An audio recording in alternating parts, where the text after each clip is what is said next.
Hello students, I hope you have watched my first video on limits. So today we are going to solve few more questions, then this limit part will be clear. Okay. So here the question is limit x tends to pi sine pi minus x divided by pi minus x. So as we know, limit x tends to 0, sine x by x is equals to 1. Hence we will convert this to the given form. So limit x tends to pi sine pi minus x divided by pi minus x, we will write it together. Why? Because this part will be same as this and hence the value will be equals to 1 into 1 by this pi, we are writing it here. Now limit of this is equals to 1. So 1 into 1 by pi, that is equals to 1 by pi. Okay. So the next question is limit x tends to 0 cos twice x minus 1 divided by cos x minus 1. As I told you before, whenever you get any question where you are given to find the limit of trigonometric function, convert it to sine x. Okay. And hence apply this theorem, limit x tends to 0, sine x by x is equals to 1. So first of all, we will convert cos twice x and cos x in terms of sine. Now we know 2 sine square x is equals to 1 minus cos twice x, and hence cos of twice x is equals to 1 minus 2 sine square x. So cos, in place of cos twice x we will write 1 minus 2 sine square x. Now next is cos x. Cos x, we will derive it from here itself. So cos x is equals to cos 2 into x by 2, right? We can write it in this form. So 2 and 2 will get cancelled, you will get cos x itself. Now you apply this, hence you will get 1 minus 2 sine square. X will be replaced by x by 2. Okay, so this value of cos twice x and cos x we will substitute here. This is equals to limit x tends to 0, 1 minus 2 sine square x minus 1 divided by 1 minus 2 sine square x by 2 minus 1 plus 1 minus 1 plus 1 minus 1 will get cancelled. So you are left with minus 2 sine square x divided by minus 2 sine square x by 2. Now here minus minus and 2 will get cancelled. Hence you will get limit x tends to 0, sine squared x by sine square x by 2. Sine square x by sine square x by 2 can be written as limit x tends to 0, sine x whole square divided by sine x by 2 whole square. Now we will adjust the numerator and denominator in such a way so that we can apply this theorem, limit x tends to 0, sine x by x equals to 1. So what I am doing, you see, limit x tends to 0, sine x by x whole square I have written, but this x square is not present here, so I have to multiply it by x square. Also denominator can be written as limit x tends to 0, sine x by 2 divided by x by 2 whole square, and here again x by 2 whole square is not present, so x by 2 whole square I am multiplying.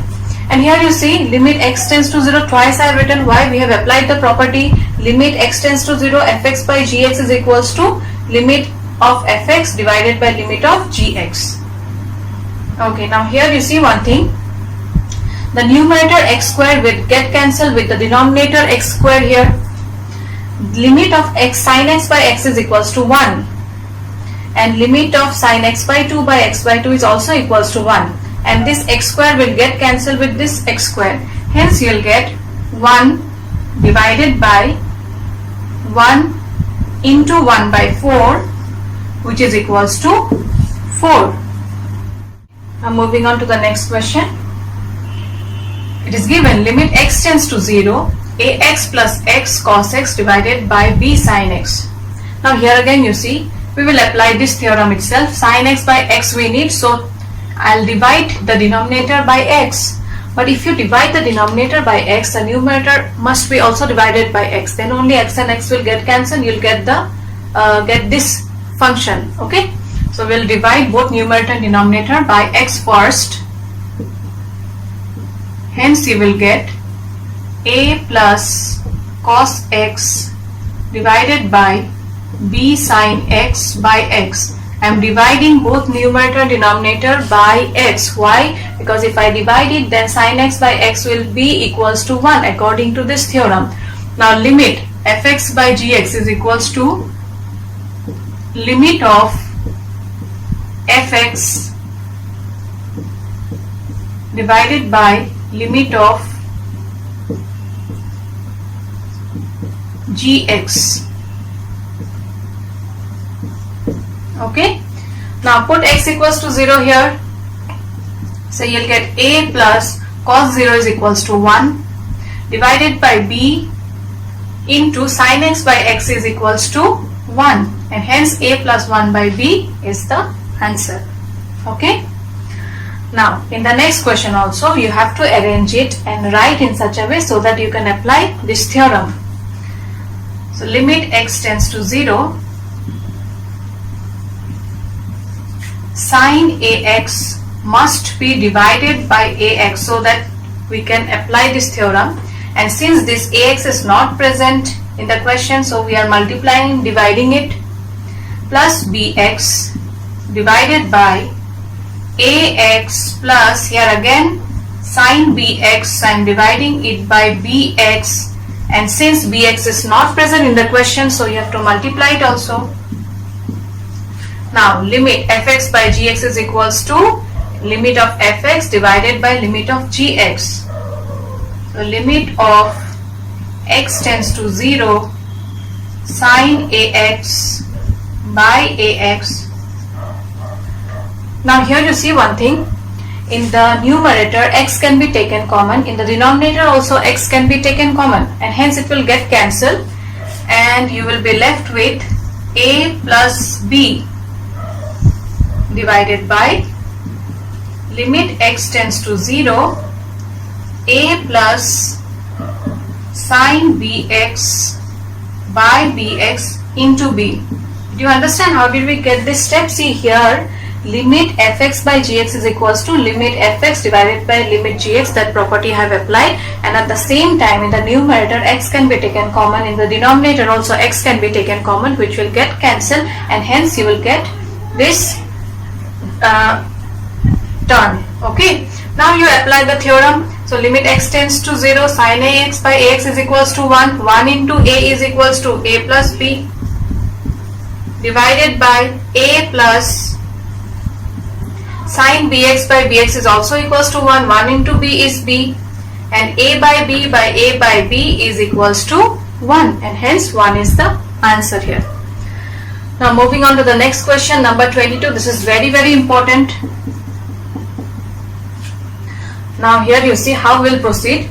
As I told you, whenever you get any trigonometric function, you will convert it and write it in this form, sin x by x. But you see here x tends to 0, but here x tends to pi by 2. So this pi by 2 we have to convert it and write in terms of 0. Now how will you proceed? So for that we will take any variable h equals to x minus pi by 2.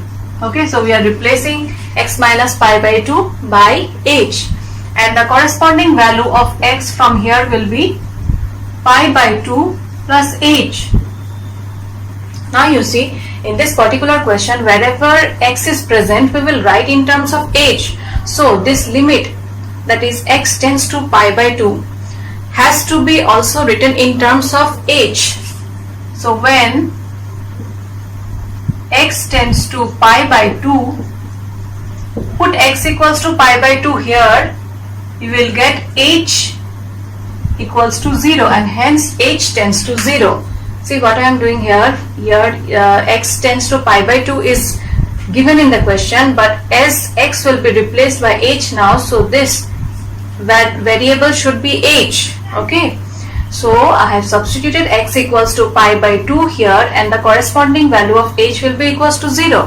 Hence, now while doing the sum, you will no longer write x tends to pi by 2, hence you will write h tends to 0. Okay, therefore limit h tends to 0, then 2 into x is equals to pi by 2 plus h divided by x minus pi by 2 is equals to h. Limit h tends to 0, multiply it by 2, you'll get 10. 2 into pi by 2 is pi. 2 into h, twice h, divided by h, that is equals to limit h tends to 0. 10 pi plus twice h. Pi plus twice h means this is pi. Pi plus twice h means it will lie in the third quadrant, and in the third quadrant 10 is positive. Hence the value will be 10 twice h by h. Right? Okay. Next, limit h tends to 0. Sine twice h we will write in 10 twice h we will write in terms of sine.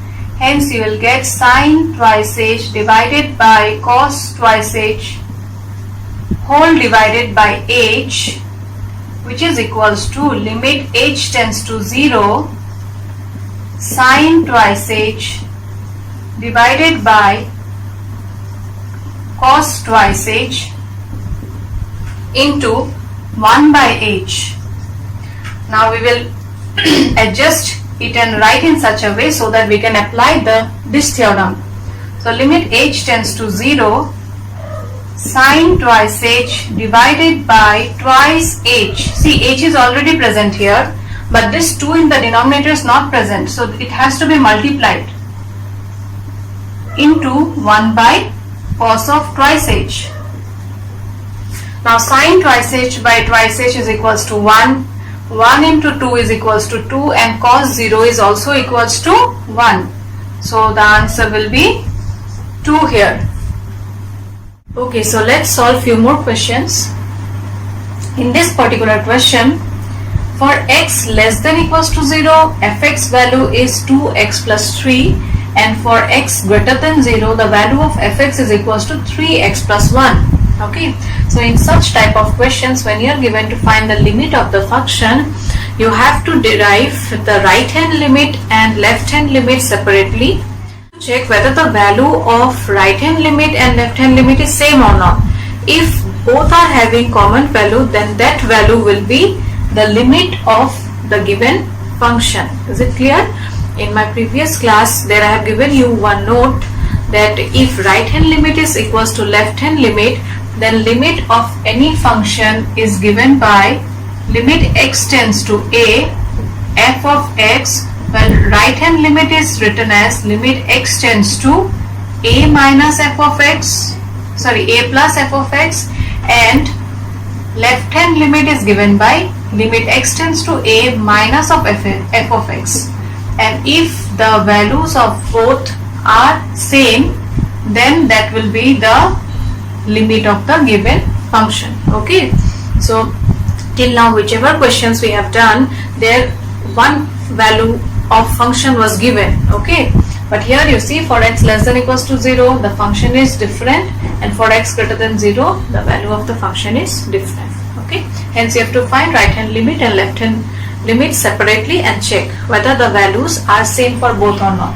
So you are given to find limit x tends to 0 f of x and also limit x tends to 1 f of x. So both you have to find it separately. So first of all, we'll do for x tends to 0.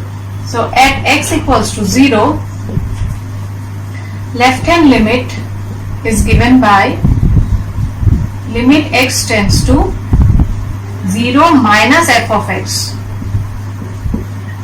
Now x tends to 0 minus means x is less than 0. For x less than 0, value of the function is 2x plus 3.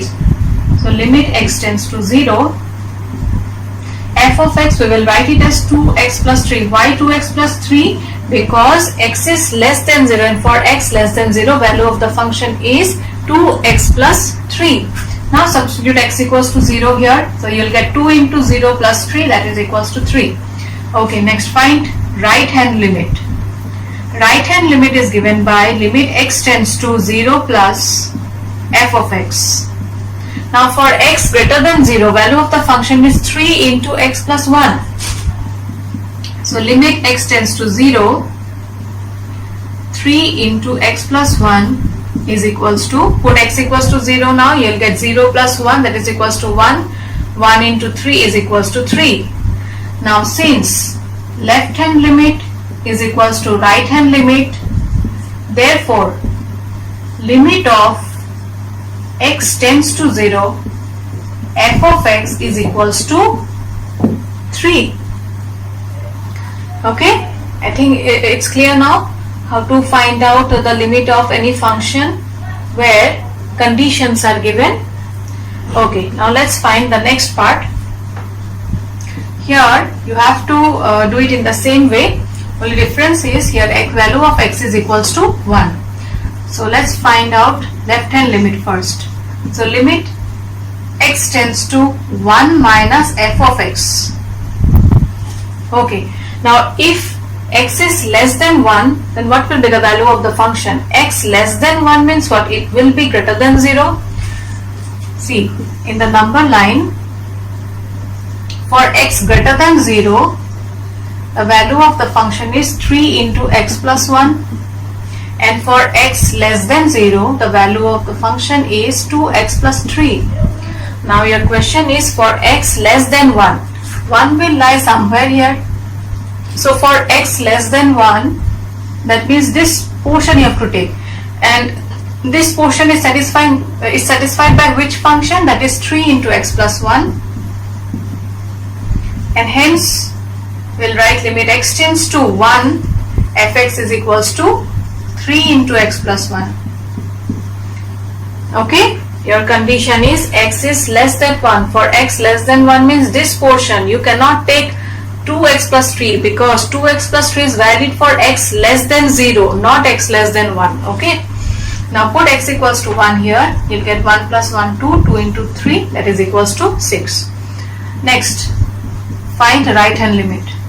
So right hand limit is given by limit x tends to 1 plus f of x.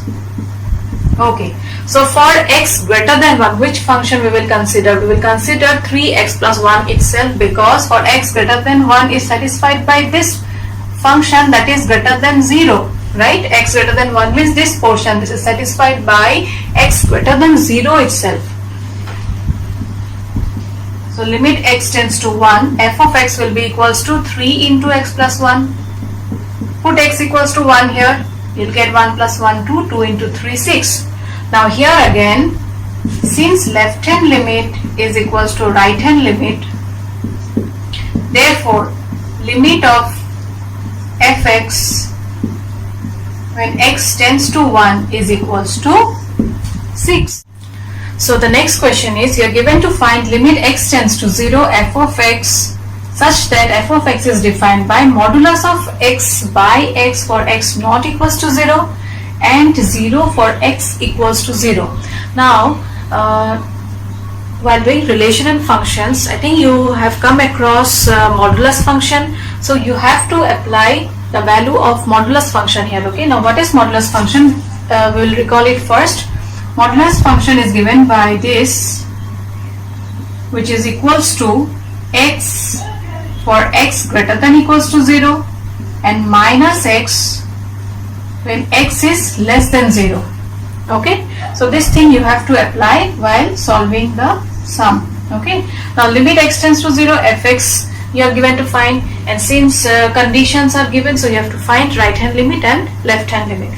So left hand limit is given by limit x tends to 0 minus f of x, which is equals to limit x tends to 0 minus, now f of x, since x is less than 0, so for x less than 0 we will take the value of the first function, that is modulus x by x, because for x equals to 0 fx is equals to 0 and for x not equals to 0. X not equals to 0 means x can be equals to 0 or less than 0. For x less than 0, we will take fx to be modulus of x by x. Now here you see value of x is less than 0. For x less than 0, modulus of x is equals to how much? Minus x, and hence we'll write limit x tends to 0 minus of x divided by x. I think you have understood this part. See, modulus of x is replaced by minus x. Why? Because x is less than 0, and for x less than 0, modulus of x is equals to minus of x. Now x and x will get cancelled, hence you'll get the value as minus 1. Next, find right hand limit. Right hand limit is given by limit x tends to 0 plus f of x, which is equals to limit x tends to 0 plus f of x. For x greater than 0 also, f of x will be modulus of x by x itself, equals to x, limit x tends to 0. And now since x is greater than 0, for x greater than 0, modulus of x is equals to positive x. So x by x, x and x will get cancelled, hence right hand limit is equals to 1. Now are you getting left hand limit and right hand limit to be same here? No. Since left hand limit not equals to right hand limit at x equals to 0, therefore limit x tends to 0, f of x does not exist.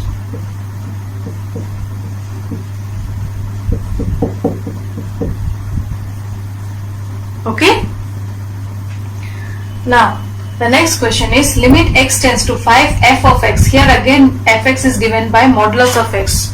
Okay, so modulus function you have to apply it here. So limit x tends to 5, fx is replaced by modulus of x minus 5. Now here you see x tends to 5, x is positive, and that means it is greater than 0. For x greater than 0, modulus of x is given by x. Hence we'll write limit x tends to 5, x minus 5, which is equals to 5 minus 5 equals to 0. Now if the value of x would have been less than 0, then in place of modulus of x, what will you write? Minus x. Okay, minus x minus 5 you will write if x is less than 0. Next, question number 28 is very important. Put star mark. It is given for x less than 1, fx equals to a plus bx. For x equals to 1, f of x equals to 4. And for x greater than 1, fx is equals to b minus ax. One condition is given, limit x tends to 1, fx is equals to f of 1. Okay, that means limit of fx at x equals to 1 exist. Yes, limit x tends to 1, fx equals to f of 1 means limit of the function exists at x equals to 1. And when does limit of any function exist when you get conditions? It exists when left hand limit is equals to right hand limit. So given limit x tends to 1, f of x is equals to f of 1. Now what is the value of f of 1? See, f of 1 means at x equals to 1, f of x is equals to how much? 4. Hence f of 1 will be equals to 4 here. Now limit x tends to 1, fx equals to 4. That means left hand limit and right hand limit has to be same. Then only you'll get the value to be 4. This implies limit x tends to 1 minus f of x is equals to limit x tends to 1 plus f of x equals to 4, which implies limit x tends to 1. Now when x is less than 1, see, when x is less than 1, fx is equals to a plus bx. So we'll write a plus bx here. When x is greater than 1, for x greater than 1, fx is equals to b minus ax. So limit x tends to 1, b minus ax is equals to 4. Okay, we have applied the condition here and accordingly substituted the value of the function. Okay, now put x equals to 1. If you put x equals to 1 here, you'll get a plus b If you put x equals to 1 here, you'll get b minus a, which is equals to 4. Hence, we are getting two equations where a plus b is equals to 4. Let this be equation 1. And b minus a is also equals to 4. Let this be equation 2. Now solving these two equations, you'll get the value of a and b. Okay, so 1 plus 2 implies twice b is equals to 8, and hence value of b is equals to 4. Substitute the value of b in any one of the equations. I'm substituting in equation 1. So a plus b equals to 4, which is equals to 4. 4 and 4 will get cancelled. Hence the value of a is equals to 0 and the value of b is equals to 4. Okay, such type of questions are very important for your exam. Okay, and also this modulus and questions where you are given to find limit where conditions are given. Okay, this question you see here, it is given fx equals to modulus of x plus 1 for x less than 0, for x equals to 0 it's 0, and for x greater than 0 it's modulus of x minus 1. Now in the previous questions you were given to find the limit of a function where x tends to either 0 or 1 or any integer was mentioned. Okay, but in this particular question here x tends to how much, that value is not given. Okay, it's only given that limit of the function exists. You have to find it out for what value of x limit fx exists here. Okay, so we'll take the help of the conditions here. You see for x less than 0, for x greater than 0, value of the function is given. So at x equals to 0, we will check whether left hand limit is equals to right hand limit or not. Okay, so at x equals to 0, left hand limit is given by limit x tends to 0 minus f of x, that is equals to limit x tends to 0 minus, so for x less than 0 fx is equals to modulus of x plus 1, and for x less than 0 the value of modulus of x is equals to minus x plus 1. Put x equals to 0 here, you'll get the value equals to 1. Okay, next let us find right hand limit now. Right hand limit is given by limit x tends to 0 plus f of x, which is equals to limit x tends to 0 plus, and for x greater than 0 fx is equals to modulus of x minus 1. And for x greater than 0, value of modulus of x is equals to x itself. So put x equals to 0 here, you will get minus 1. So here left hand limit and right hand limit are not equal. Since left hand limit not equals to right hand limit, that means limit doesn't exist at x equals to 0, which implies limit exists at x not equals to 0. Okay, therefore limit x tends to a fx exists for all a not equals to 0. Why for all a not equals to 0? Because at a equals to 0, at a equals to 0 we are getting left hand limit not equals to right hand limit. Hence limit will exist for all a not equals to 0. Okay, 0 cannot be considered. Okay, now the next question, this is also important. Here it is given limit x tends to 1 fx minus 2 divided by x square minus 1 equals to pi. So you are given to find limit of x tends to 1 fx. So simplify it, you'll get the answer. You don't have to find left hand limit, right hand limit, as there is no condition given here. So limit x tends to 1 fx minus 2 divided by x square minus 1 equals to pi. So limit fx by gx is equals to limit fx divided by limit gx. limit fx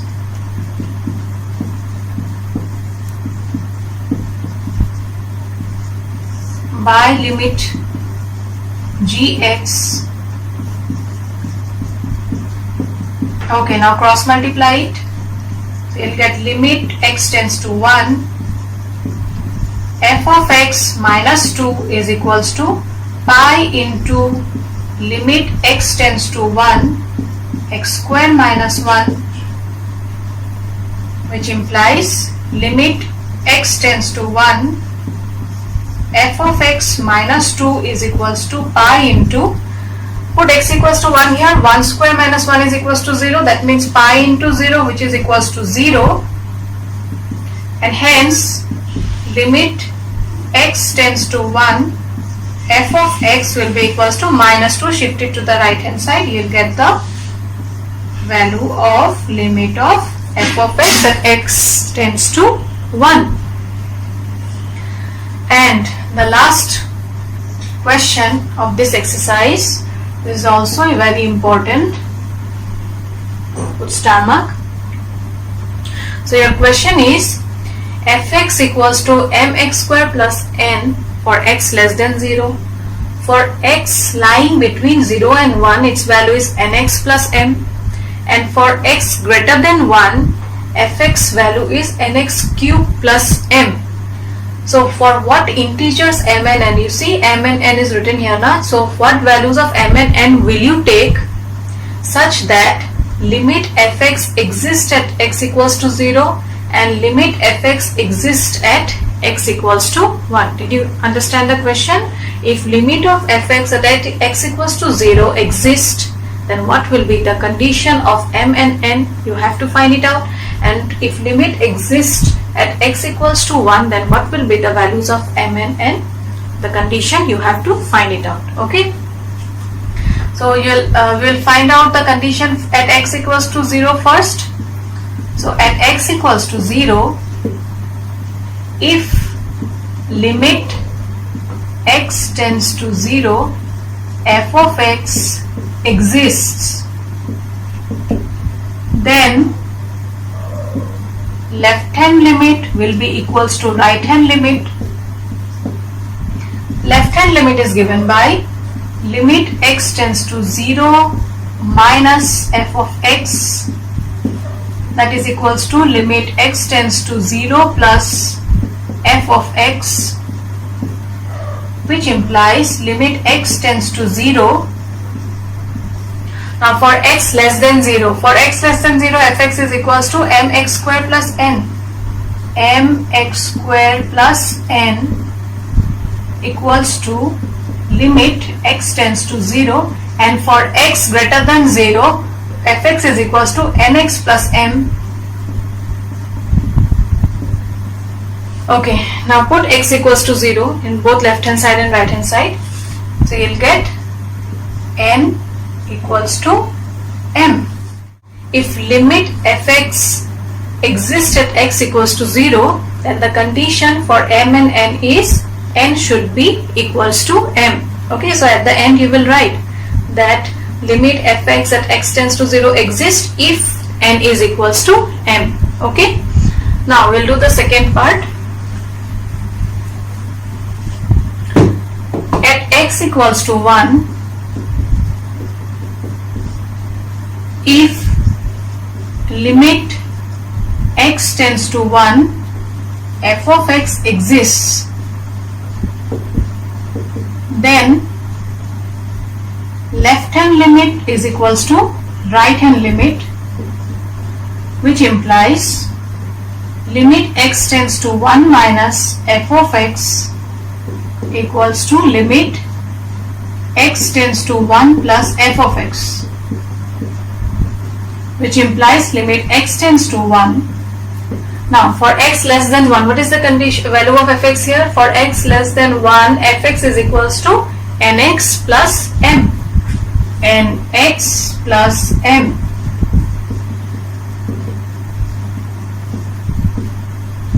And for right hand limit, that is x greater than 1, value of fx is equals to nx cube plus m. Nx cube plus m. Okay, put x equals to 1 now. If you put x equals to 1, you will get n plus m, and here if you put x equals to 1, again you will get n plus m. That means left hand side and right hand side both are equal, and hence it implies that limit fx at x equals to 1 exists for all integral values of m and n. That means m and n can take any integer. Okay, so at the end you will write, therefore limit fx x tends to 1 exist for all integral values of m and n. And for this you will write limit fx at x tends to 0 exists, limit x tends to 0 fx exists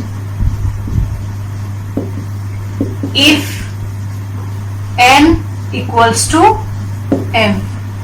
Okay. Okay, so with this we have completed the limit part. So I think it's clear now. So you practice once and let me know if you have any doubt. Okay. So with this I end today's class. Thank you. Take